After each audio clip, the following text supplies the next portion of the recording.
जम्मू कश्मीर में पुलवामा में रात 12 बजे चल रहे एनकाउंटर में जैश ए मोहम्मद के 2 आतंकवादी मारे गए हैं। खबरों के मुताबिक इस मुठभेड़ में पुलवामा में सीआरपीएफ काफिले पर आत्मघाती हमले का मास्टरमाइंड गाजी रशीद और कामरान भी मारा गया, जिसमें सेना के कामरान के मारे जाने की पुष्टि कर दी है। वहीं आपको बता दें कि कामरान और गाजी रशीद पुलवामा हमले के बाद से भागने में कामयाब रहे थे, जबकि एक आतंकी मोहम्मद आदिल डार आत्मघाती हमले में मारा गया था। एजेंसियों की मिली सूचना के मुताबिक गाजी जैश के सरगना मौलाना मसूद अजहर के सबसे विश्वसनीय करीबियों में से एक है, जहां गाजी को युद्ध तकनीकी और आईईडी बनाने का प्रशिक्षण तालिबान से मिला है और इस काम के लिए उसे जैश का सबसे भरोसेमंद माना जाता है। वहीं गाजी रशीद ही पुलवामा का मुख्य साजिशकर्ता था, जबकि कामरान भी उसके साथ हमले की साजिश में शामिल था।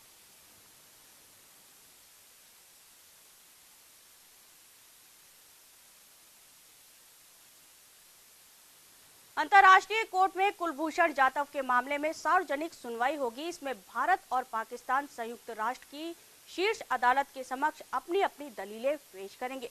द्वितीय विश्व युद्ध के बाद अंतर्राष्ट्रीय विवादों को हल करने के लिए आईसीजे की स्थापना की गई थी। वहीं आपको बता दें कि पाकिस्तानी सेना की अदालत ने अप्रैल 2017 में कथित जासूसी और आतंकवाद के आरोपों पर भारतीय नागरिक जाधव को मौत की सजा सुनाई थी। भारत ने इसके खिलाफ उसी साल मई में आईसीजे का दरवाजा खटखटाया था।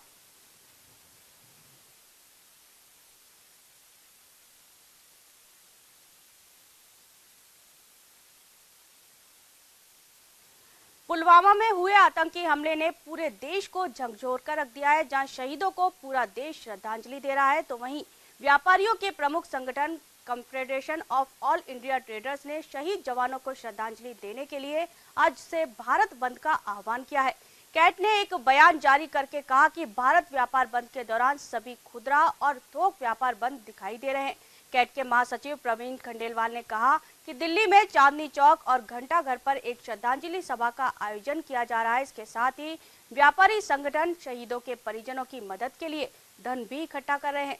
जमा हुए धन को सीधे शहीदों के परिवार तक पहुंचाया जाएगा। जहां भारत व्यापार बंद में देश के लगभग सभी राज्यों के व्यापारी शामिल हुए हैं।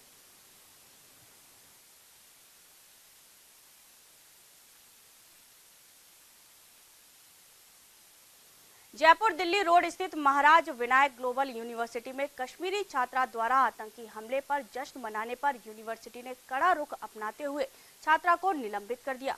छात्रा ने शहीद हुए जवानों पर आपत्तिजनक टिप्पणी की थी, जहां यूनिवर्सिटी ने संबंधित थाने को एफआईआर दर्ज करने के लिए पत्र भी लिखा। छात्रा ने व्हाट्सएप पर आतंकी के फोटो के साथ लिखा था, मिस यू भाई।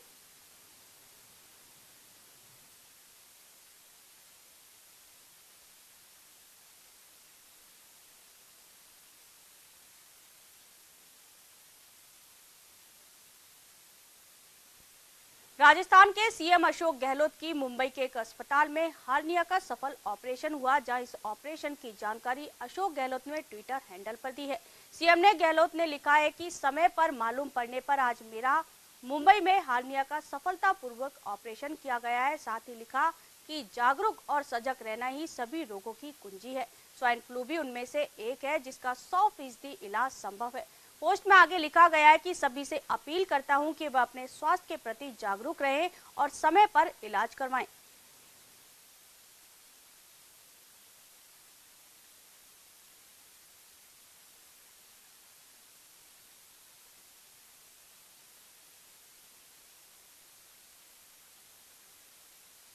राजस्थान के चूरू में आपसी रंजिश को लेकर 2 पक्षों में झगड़ा हो गया, जिसमें 7 लोग गंभीर रूप से घायल हो गए। सभी घायलों को अस्पताल में भर्ती करवाया गया, जहां उनका इलाज जारी है। बताया जा रहा है कि दोनों पक्ष में लंबे समय से आपसी रंजिश चल रही थी, लेकिन अब यह जंग लाठी भाटा जंग में बदल गई है। फिलहाल पुलिस बयान लेकर मामला दर्ज करने की जुगत में है। में 2 पक्ष आपस में घायलों की भर्ती हुई हॉस्पिटल में। कितने कोई आपसी परिवार के बात को लेकर झगड़ा हुआ है, जिसमें एक पार्टी के इंजर्ड हुआ है, एक पार्टी के 3 है। हॉस्पिटल चूरू में चला पुलिस के बयान लेनी है। अब थाने पहुंच के मुकदमा दर्ज होगा। राजस्थान के नसीराबाद में अवैध खनन को लेकर ग्रामीणों ने विरोध प्रदर्शन किया। दरअसल निजामपुरा गांव में खनन माफिया लगातार 6 महीनों से पत्थर का अवैध खनन कर रहे थे, जिसकी प्रशासन से शिकायत करने के बाद भी कोई कार्रवाई नहीं हुई, जिसके बाद ग्रामीणों ने अपने स्तर पर कार्रवाई करते हुए अवैध खनन को बंद करवाया।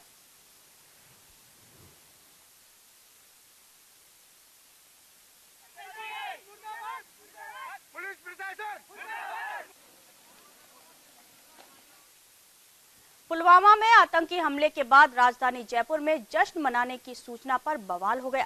घटना शास्त्री नगर थाना इलाके की है, जहां पुलिस कंट्रोल रूम को शास्त्री नगर स्थित पट्टियों की टाल पर जम्मू कश्मीर से आए कुछ लोगों का आतंकी हमले को लेकर खुशी मनाने की सूचना मिली। सूचना मिलने पर शास्त्री नगर थाना पुलिस जाब्ते के साथ मौके पर पहुंची और युवकों को हिरासत में लिया। घटना के बाद शास्त्री नगर इलाके में अफवाहों का बाजार गर्म हो गया है। वहीं पुलिस ने तीनों युवकों को पूछताछ के लिए छोड़ दिया।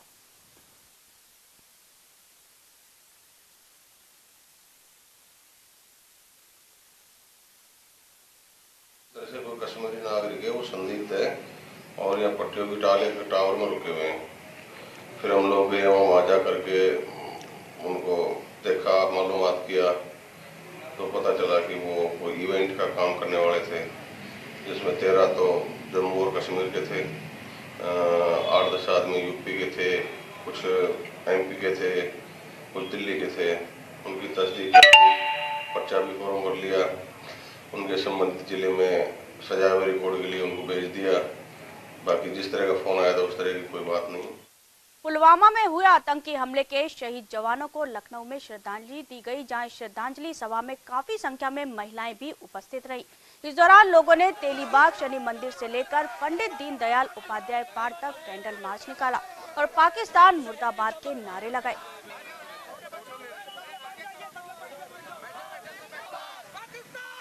पुलवामा शहीदों की शहादत को हम नहीं भूल पा रहे हैं। लखनऊ में मातम सा पसरा हुआ है। कुछ लोगों ने, कुछ महिलाएं, कुछ पुरुष लोग हैं जो उनको जानना चाहेंगे। कैंडल मार्च निकाला है, क्या लग रहा है बेटा? हम चाहते हैं कि हम लोग देश के वीर जवानों को आगे सब कुछ मिले और हम लोग उनको जस्टिस मिले।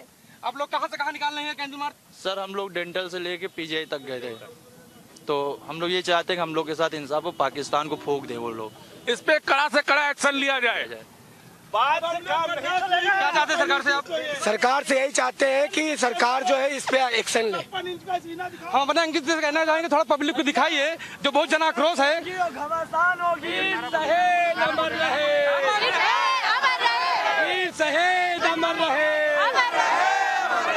मौत का बदला मौत, मौत का बदला मौत। अगर मोदी जी, मैं ये कहना चाहता हूँ, मोदी जी अगर आपको 56 इंच का सीना है तो हमको दिखाइए, पाकिस्तान के अंदर घुस के मारिए। मौत का बदला मौत, मौत का बदला मौत। पाकिस्तान मुर्दाबाद है।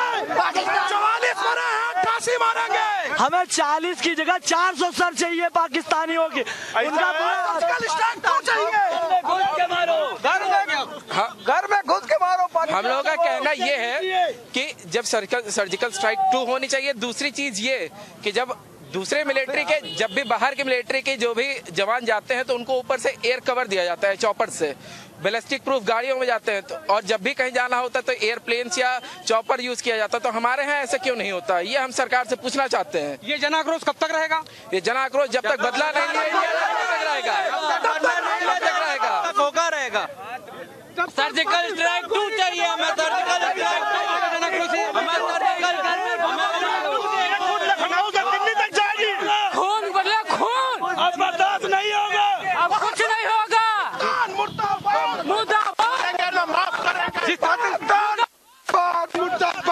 जिस तरह के जन आक्रोश देख रहे हैं, थमने वाला नहीं है। ऐसे में साफ जाहिर होता है कि मोदी को कुछ ना कुछ कदम ठोस उठाना ही पड़ेगा। इसकी वजह यह है कि अगर ऐसा ही चलता रहेगा तो कैंडल मार्च तो चलता ही रहेगा। कैमरा पर्सन अंकित के साथ सूरज सिंह, न्यूज इंडिया, लखनऊ। उत्तर प्रदेश के बाराबंकी के फतेहपुर इलाके में शीतगृह के उद्घाटन और किसान सम्मेलन के कन्नौज की सांसद डिंपल यादव पहुंची, जहां डिंपल यादव ने अपने पूर्व नियोजित कार्यक्रम में बदलाव करते हुए किसान सम्मेलन को शहीदों के लिए श्रद्धांजलि कार्यक्रम में तब्दील कर दिया। इस मौके पर डिम्पल ने उपस्थित जन समूह के साथ 2 मिनट का मौन रखकर पुलवामा हमले में शहीदों की आत्मा की शांति की कामना की और कहा कि शहीदों को सम्मान मिलना चाहिए और शहीदों के बच्चों की शिक्षा का ध्यान सरकार को रखना चाहिए। इस मौके पर उन्होंने शहीदों के बच्चों की शिक्षा के लिए सरकार को कोष बनाने की मांग की। पुलवामा की जो घटना हुई बहुत दुखद हुई है और आज हमने जो उद्घाटन का कार्यक्रम था वो हमने उसको चेंज करके उसको शहीदों की श्रद्धांजलि का कार्यक्रम बनाया है और मैं समझती हूँ देश को बहुत क्षति पहुँची है इस घटना से। क्या पूरे देश ने सम्मान दिया है, क्या सम्मान शहीदों को और भी मिलना चाहिए? जिस तरह शहीदों को सम्मान मिलना चाहिए और सम्मान मिलना चाहिए और उनके बच्चों की शिक्षा का ध्यान सरकार को रखना चाहिए और मेरी मांग है कि इस तरह का कोष बनाया जाए और आसपास के जो भी स्कूल होते हैं, अगर केंद्रीय विद्यालय तो केंद्रीय विद्यालय, अगर सैनिक स्कूल है तो सैनिक स्कूल, तो ऐसी इंतजाम किया जाए सरकार द्वारा जहाँ पे जितने हमारे शहीद हैं उनके बच्चों के पढ़ने की व्यवस्था करी। खबर राजस्थान के झुंझुनू से है, जहां आतंकियों से हुई मुठभेड़ में 4 जवान शहीद हो गए, जिनमें से एक जवान खेतड़ी गांव का भी है, जहां शहीद शिवराम सिरदना 55 RR कंपनी में कश्मीर के पुलवामा में तैनात थे। बताया जा रहा है कि शहीद के पिता की पहले ही मौत हो चुकी है और जबकि अब शहीद के घर में उनकी मां, पत्नी और उनका 5 साल का बेटा बचे हैं। हमारे गांव का शिवराम सिरदना बहुत अच्छा लड़का था, शुरू से ही होनहार था स्कूल में और अच्छे से था। पुलगामा उनकी ड्यूटी थी अभी फिलहाल, वहां पर इनकी रात को बताया गया है कि मुठभेड़ में शहीद हो गए हैं। हमारे गांव बहुत ज़्यादा शोक में है। हमारे गांव में कई फंक्शनें भी हैं, उनमें भी थोड़ी सी अड़चन आ रही है और हमारे गांव में इनको ऐसी बातों से इतनी ज़्यादा शौक हो रही है कि गांव के सारे लड़के युवा सब बहुत ज़्यादा सीरियस हैं। अभी हमारे वहाँ से सूबेदार साहब से बात हुई है, महेंद्र जी से, पुलगामा ही, उनसे बात होने पर पता चला है कि वहाँ से अभी डेड बॉडी उनकी उठाई नहीं गई है, उनके घर वालों का भी बताया नहीं गया है, पर गाँव में बहुत ज़्यादा शोक की लहर। उत्तर प्रदेश के बदायूं में युवा मोर्चा के प्रदेश उपाध्यक्ष की ओर से स्वास्थ्य शिविर का आयोजन किया गया। इस शिविर में करीब 3000 लोगों ने हिस्सा लिया। शिविर में बाहर से आए डॉक्टर्स ने अपने लोगों का चेकअप कर निःशुल्क दवाई दी। वहीं युवा मोर्चा के प्रदेश उपाध्यक्ष की इस मुहिम से लोगों में खुशी है।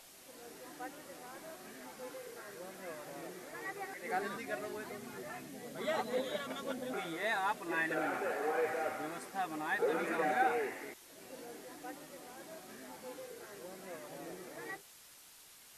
इस बुलेटिन में फिलहाल इतना ही। खबरों की तमाम अपडेट्स के लिए देखते रहिए न्यूज़ इंडिया।